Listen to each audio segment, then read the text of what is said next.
Hello and welcome. Today I'll show you how I achieved 2700 rating on chess.com Blitz, the most instructive moments from the games that I played yesterday where I had a really good run. I'm going to show you this in hopes of improving your chess too, so all the takeaways and the most instructive parts will be in the description down below. Let's get started. I'm going to show you 4 out of the 8 games. Originally, I wanted to show you every single game, but after recording the first 3, it was over 20 minutes.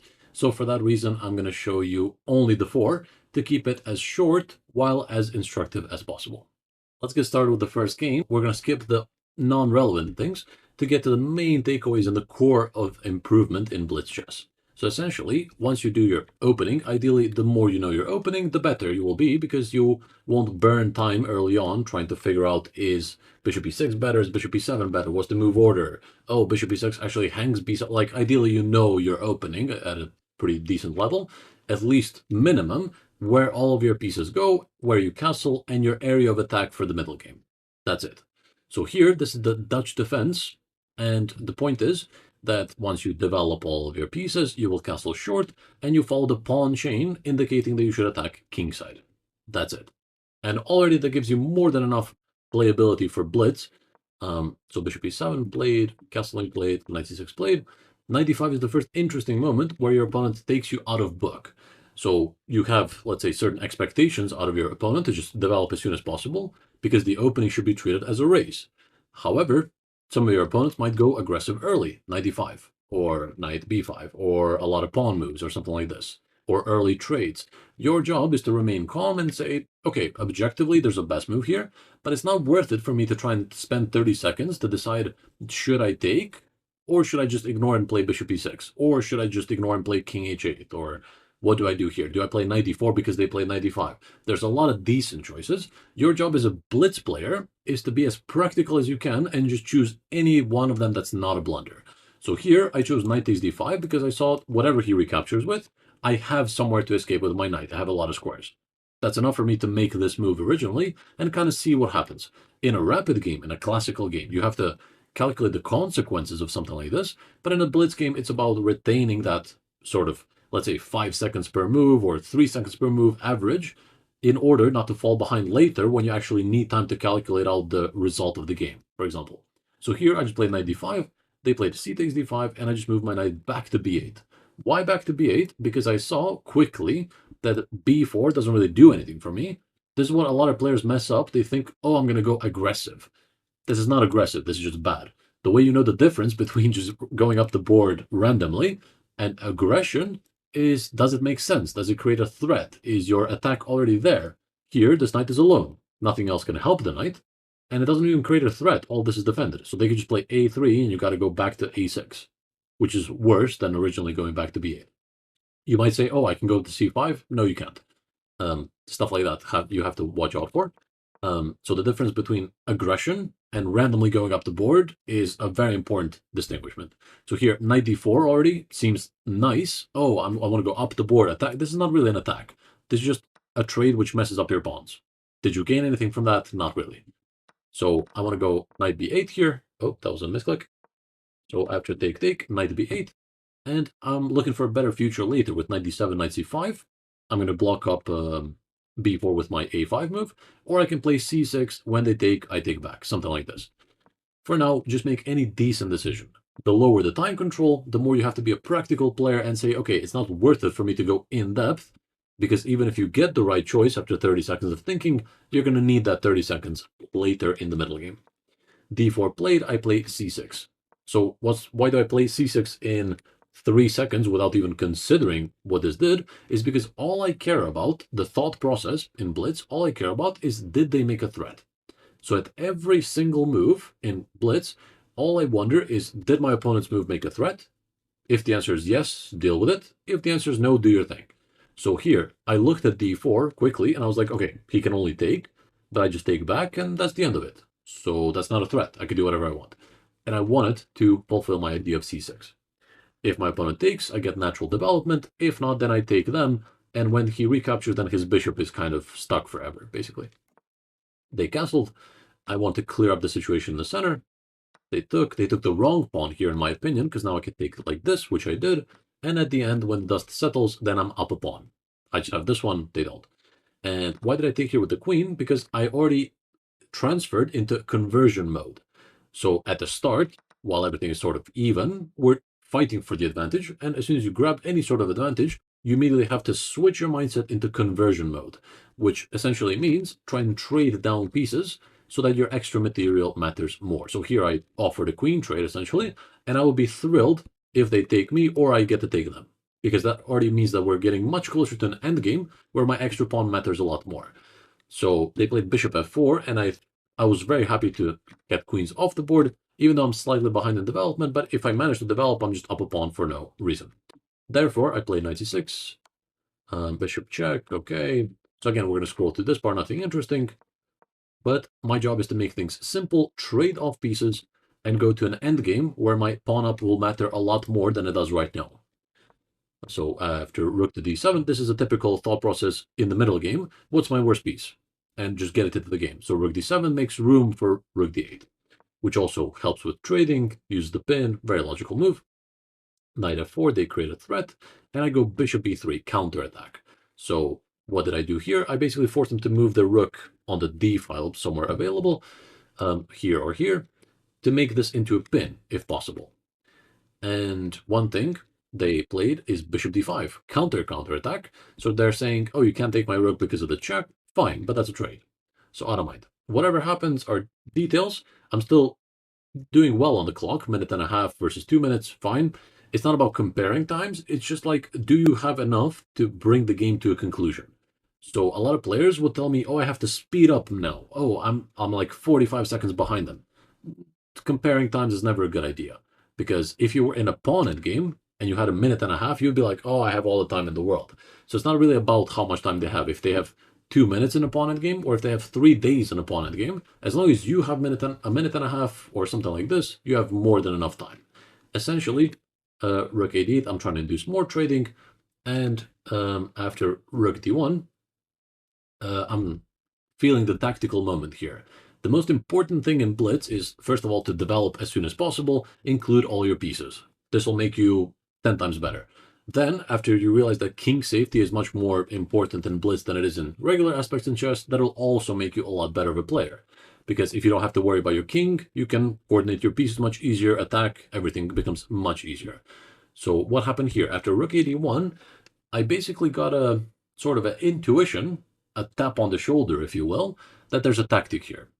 Why did I get that? Because I've played, I don't know, 18 years of chess now, like almost daily, and I've recognized a tactical trigger here. Now, I'm going to link the video where I talk about tactical awareness, which is the topic where I deeply explain all the 5 triggers that make higher rated players look for tactics intuitively. But something here told me there's a tactic, and lo and behold, knight d4 I found pretty quickly, and my opponent resigned. What's the point of knight d4? Essentially, I'm placing all my bets in this pin, sort of, but this is quite strong because these are connected. So I'm putting a sort of wedge between them, so they are unconnected. And why did my opponent resign? Because he doesn't have a way to not lose material. So, for example, if he decided to take, I would take, and then it's a 2 versus 1 on this bishop, so I just take, and he's down in exchange, which is at this level completely lost. So you would just go around and take all the queenside pawns and promote your own as fast as possible.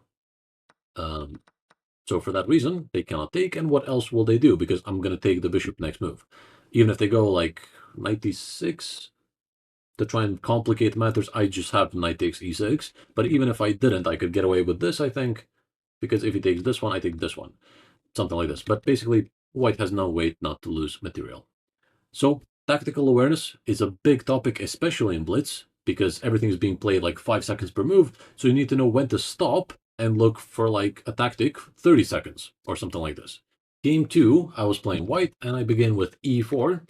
My opponent answers with the Sicilian, and my classical repertoire is, my usual repertoire is the close Sicilian. Against a6, I play a4 instinctively to stop b5, so pretty standard stuff. And after d5, I saw this pattern before of take, d4, and I wanted to see how it works. Instead of just closing it up and playing like a boring game, I wanted to open it up a little bit. And here's our first interesting moment after bishop c5. My opponent puts me to a decision. Do I want to go bishop e3 and defend my knight? Or do I want to release the tension with knight c6? Or do I want to move my knight somewhere else? And it might seem like an easy decision, like, oh, bishop e3, development plus defense. However, it's not such an easy decision because I saw that my opponent has some tactical attempts against this. Mainly, queen b6, utilizing the pin, or queen e7, making a new pin on an undefended piece. So again, in the tactical awareness video that I mentioned in the previous game, you will see all of these 5 tactical triggers in action, but one of them, just to spoil it a little bit, is undefended pieces. Second one is pieces lined up. So here, third one I think is weak enemy king, and all of them are present here. So here I spent about 30 seconds to make sure that bishop e3 really is a good move. The problem with the other ones, if I release the tension, I just back up my opponent's center here. This is a very strong center dominating my knight. And this diagonal is very hard to close because I committed to the move f4. If I didn't, if this pawn was on f2, I could just bishop e2, castle, and I'm fine. So that's why I want to play bishop e3. Against knight b3, he just goes back. I can't castle, pretty much. However, after bishop e3, I had to calculate that after queen b6, I have knight d5, counterattack, winning a pawn, and everything is fine. And after queen e7, I also have the same move, knight d5. So actually the queen is glued down to the d-pawn, which I had to make sure and calculate that there wasn't any tricks. So bishop e3 took a little bit of time. My opponent played knight ce7 after 1 minute of thinking, which is a little bit shocking. And now, again, we go into the sort of normal 5 seconds per move, let's say, just to develop as soon as possible and get castled. However, bishop e4 comes on the board. Again, every move should be the thought process of, does my opponent have a threat? Yes, deal with it. No, do your thing. Bishop e4 is a threat, not on the knight, but it's a pin on the knight, so knight e4 is a threat. It's not a tactical threat in terms of I'm losing material, but it would be very uncomfortable to allow this. And then I have to play some sort of queen d3. I could get chased again by knight c5 and so on. I didn't want to have to calculate all that. So I just stopped knight e4 in tracks with bishop f3. Castles was played, castles for me, knight e4 played, and I just take it. I don't care. Does the bishop pair matter in Blitz? Not so much. I play f5 here, trying to stop my opponent's f5, because that will give them a defended pass pawn, and trying to get some play on the king side. My idea is f6, and when they take with the pawn, I get in a lot of dark square play and a king side attack. Knight e5 played, fine, f6 anyway. This is an intuitive sacrifice. In Blitz, when it comes to intuitive sacrifices, as long as you don't sacrifice a piece, if it's just a pawn, I recommend you pull the trigger on it as many times as you possibly can. Because at the end of the day, even if this doesn't work, you still have a lot of learning opportunity from this. Because if you had this as an idea, there's a good chance that you saw why it was potentially working. And then in the analysis of the game, you can see, oh, it wasn't working because this. So here I thought f6 might work because even though they could take with the knight and not spoil their pawn structure, I saw that I have bishop g5 as a way to continue. And after bishop e7, I'm the one attacking. I cannot go bishop takes, and knight e4 because the bishop would attack the knight there. Just to see that quickly, bishop e7, I thought I could remove the defender and win back a pawn, but I can't because 2 versus 1 on the knight over here. So they could just take it for free. So for that reason, my plan against this was just to include my last piece in the game, always a good idea in Blitz, as well as back up that knight. So now I'm threatening to win a pawn here, and I don't see a good way for black to hold on to it. So I was really happy with my idea here. And after f6, take bishop g5, I played bishop c5. Trying to pin me, I just took first because that's also defending here, so there's no counterattacks, spoiled the structure, and defended this. After my opponent took everything, I'm threatening this pawn, but they have f5. However, I saw this ahead of time and planned the move knight d5. This cannot be good for them because they're only up 1 pawn, and that's a doubled pawn as well, and they have no development. So in Blitz, it's especially important to keep your pieces active and keep your king safe. So here, knight d5 claims a lot of activity because I have a lot of good squares, and I can always go knight e7 check and win back my pawn, making the other pawns very weak. And that's pretty much how it happened. After bishop e6, my opponent recognized they need some development. Knight e7, I took back the pawn, rook c8. And now, I know that I have a better position, but my opponent is threatening some counterplay. So I just want to go c3 here, not something like rook d2 or rook f2, not putting a piece to defend this, but always making your position safe and solid and secure as much as you can independently. So c3, and now these two just protect each other on dark squares against the light square bishop. That makes them extra safe, and that makes me more confident about my position, as well as having it easier to play.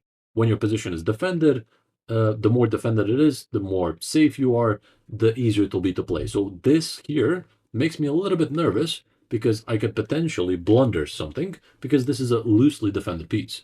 So if they add another attacker and I'm not careful, if they remove my defender, if I play king f2 by accident because I'm focused on getting my king up and I block up my rook, so this is a bit loosely defended, but as soon as I defend it with a pawn, I will feel much better about that. So after bishop c4, hitting my rook, I move away, and now it's not being attacked, fine, but it is undefended, so I have to keep an eye out. However, after bishop d3, knight d6, this is a fork, and I went on to get a better rook endgame, which I ended up winning after a lot of battling, because rook endgames tend to be drawn quite a lot, even down a pawn. But after a lot of grinding down, we trade off one pair of rooks, a lot of interesting battles here, and both of us are blitzing out moves at this point, but I came out on top with time because my opponent tried one last trick, which actually worked because I was too focused on the fact that he cannot stop my queening. So he played b2, and I wasn't careful. I didn't take, I just queened.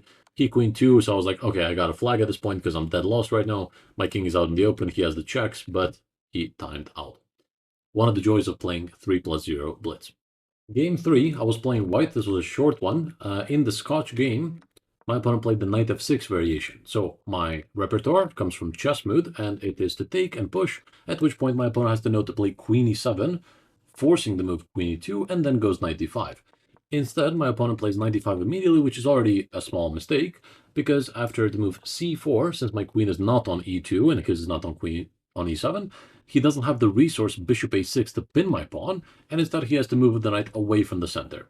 And I dominate the knight with the move b3. I quickly get my piece out, so d5 was played. I just take it off. No reason to make myself an isolated pawn, and it's all about playability in Blitz at the end of the day. So I just develop as soon as I can. He plays queen e7 now, but now it's a different story, different position.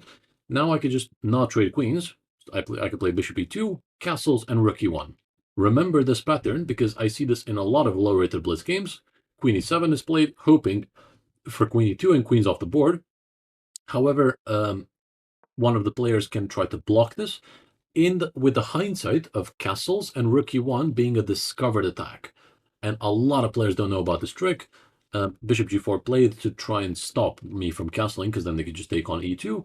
However, knight c3 development plus defense. Bishop takes, knight takes, not trading queens because I recognize that I'm at a development advantage. And I'm about to play castles and rook e1 and big attack. f6 played because they want to blunt out my bishop. They can't really move this bishop because of g7. So f6, castles, queen f7, and knight d4. Surprisingly, my opponent resigned, but his position is very, very bad. The reason why is because I'm already hitting a weakness, so he has to waste more time and not develop. If he could develop quickly, maybe his position would be okay, but in this case, it's not. For example, let's say queen d7 or rook c8, something to protect this pawn. Let's say queen d7. I could already give a check, but that kind of helps them develop. So I want to keep up the aggression. So let's say I attack this one. Let's say they go rook c8. Now I will probably go rook e1 because after bishop e7, I have knight f5 as a result of my queen. And already I feel like they're losing material here and the game. So just to show you that piece activity and development is important in chess, but especially in Blitz. If you get a development advantage in Blitz and you're a good attacker, they will not have a chance. What do I mean by you're a good attacker? Because notice how rook e1 is very tempting, but I wouldn't really go for it because I just helped them develop. So I think this will be okay as well because you have queen e2, but it's not as convincing. Let's say knight c8 and they're already threatening the castle and so on. Queen e6 just trades queens, nothing special. So this was a bit of a short game. After knight d4, they resigned, but happy to take the win. Game 4, the only one I lost. Let's take a look. After e4, my opponent answers with the Sicilian. I'm just doing my opening, like 1 second per move, not even.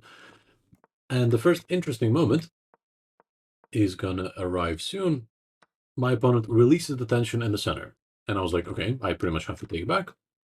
But when your opponent releases the tension, there's usually a good reason. Knight a5 was played.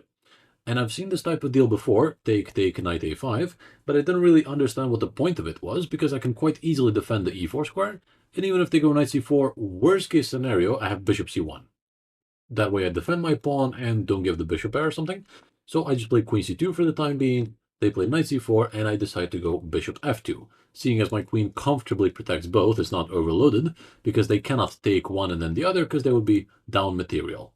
So for that reason, knight d6 played, attacking this one, e5. There's other ways to play this position like knight d2 or something, but intuitively I just went e5, building a nice pawn chain, opening up this. So it's a pretty interesting closed battle. b3, using my pawns to kick away pieces and control them. This is also a very important tip in Blitz. The best way to use pawns by far is to control the movement of enemy pieces, because it's hard to be ready for absolutely every piece move. But one thing that will significantly help is to limit enemy pieces with your own pawns, as is the case with this star square bishop and with this knight. And if they play knight f5, I'm ready with g4. I can even play it right now to stop knight f5. So this is the best way to use pawns. So a lot of players play, let's say, c4 here immediately to stop any d5 action. But you have to be careful not to over push your pawns, because then you leave squares behind. So if I had played c4 on the next move, my opponent would go knight c6 and knight b4, or knight d4 after he clears these out. So be very careful with pawn moves. They are the easiest way to get in trouble in Blitz, because you leave some squares weak behind. g4 played, stopping knight f5. If they play h5, I'm happy to play h3. Take, nothing changes. Knight d5 played. Is that a threat? No. This is defended. This is defended. This is defended. I can do whatever I want. So essentially, my opponent wants me to play c4 to play knight b4, I think. So I play knight g5 with my own little knight rotation into the center. e4, and then I have some really nice squares over here. Knight g5, h6. He just forces me to do what I want. Fine. Rook fd8, knight d6, hopping into an outpost. Bishop c6, rook d2. Following the rule, what's my worst piece? So this is a very easy, simple, repeatable thought process that you can always use and rely on, especially in Blitz. Rook d2, rook d1, easy move to play. Knight b7, do I want to trade off this knight for this knight? Probably not. So knight e4 back, leaving this one to be not a very good piece. a5 played, what is the idea? a4 and take, open up the a file. Do I want to allow that? Not really. I just go a4. Knight e7 played, rook d1, take, rook d8. Very commonly, people want to trade for no reason in Blitz, but I traded with the purpose of going c4 now. What's the difference? Now there's no more access to the b4, d4 squares for a significant period of time. So for that reason, I thought that my knight c3, knight b5 idea was stronger. And it's just a nice move to play to avoid complications. For example, c4 would have been an interesting sacrifice to double up and isolate my pawns and pick them off later with like knight c5, queen d7, something like this. So just making it solid, manageable, and easy to play. g5 played. I go knight f6 with a little bit of calculation here. The point being that after knight f6, if they take me, I take with the pawn. And now the thing is that the knight is defending the bishop. So the knight can't just move away because I take a free piece. And they also can't throw this in-between move, hoping that I would take and then they move the knight, because I would take the knight instead.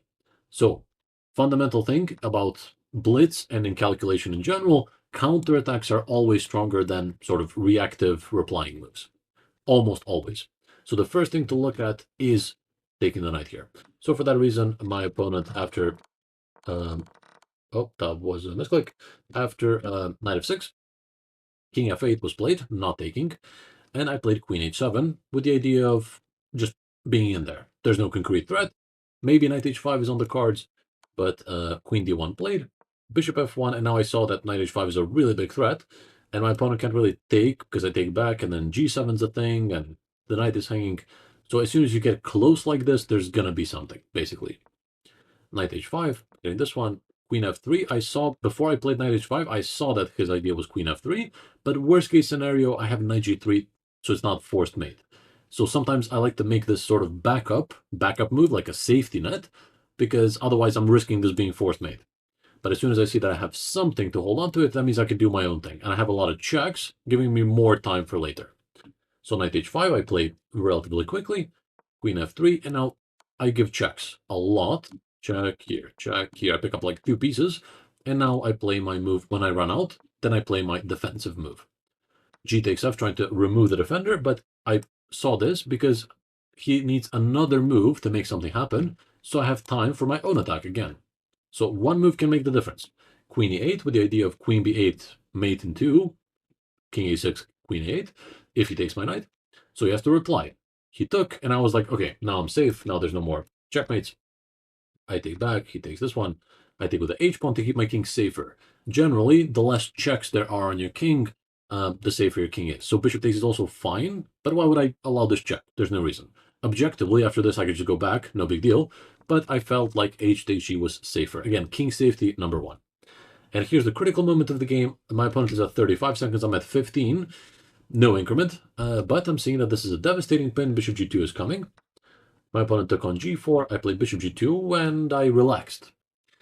I relaxed because I'm seeing that this is forced mate. And the only chance he has is some sort of perpetual check like this. But I quickly calculated that it's not perpetual check because after queen d1, I have bishop e1, sacrifice. I've seen this type of deal before. And then when he takes me, I have king h2 and there's no more checks. The point of bishop e1 sacrifice is that I put his queen on a weird square so he can't repeat. Because after queen d1, king h2, he repeats like this, and I don't want to move my bishop to block because that's the forced mate part. So I play queen d1, he plays queen d1, I play bishop e1, and he takes my queen, and I'm like, what?